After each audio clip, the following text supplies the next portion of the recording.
প্রত্যেক আমরা উইকেন্ডেই চলে আসছি মালিয়া পার্ক ঘুরতে। আমাদের যেন মালিয়া ভাতঘর হয়ে গেছে, রেগুলার প্রত্যেক সপ্তাহতেই।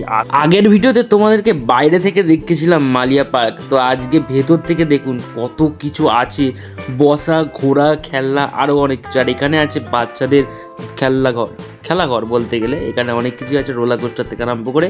আর পাশে বেলুন, এই বেলুন নয়, মিকি মাউস। আর দেখো রোলার কোস্টার, বাচ্চাদের এনজয়মেন্টটা দেখুন ভাই, ছোটবেলায় আমিও চাপতাম। তবে বন্ধুরা, এই মিকি মাউস আর মানে বেলুনটার ওপরে চাপতে না খুবই মজা লাগে। সেই কবে চেপেছিলাম ভাই, মানে ডব খেতে খেতে নিচে পড়তাম। এর ঠিক সামনেই রয়েছে মহিলা ও শিশুদের জন্য বিশেষ করে এই পার্ক। ভেতরে তো আমাদের ঢোকা নিষেধ, তো ভেতরে গিয়ে ভিডিও করতে পারলাম না, বাইরে থেকে একটু দেখে দিলাম। আর ঠিক এর বাইরের দিকেই রয়েছে সুন্দর একটা বসার জায়গা, আর তার পেছনে বাচ্চাদের খেলনার। আর পার্কে ঘুরতে এসেছি, একটু পেট পুজো করবো না, তাই 2 প্লেট মোমো আমরা খেয়ে নিলাম ঠিক মালিয়া পার্কের সামনে। তো আপনারাও আসতে পারেন। তো ভিডিওটা এইটুকু, আপনার চ্যানেলকে সাবস্ক্রাইব করুন, দেখা হবে পরের ভিডিওতে। বাই।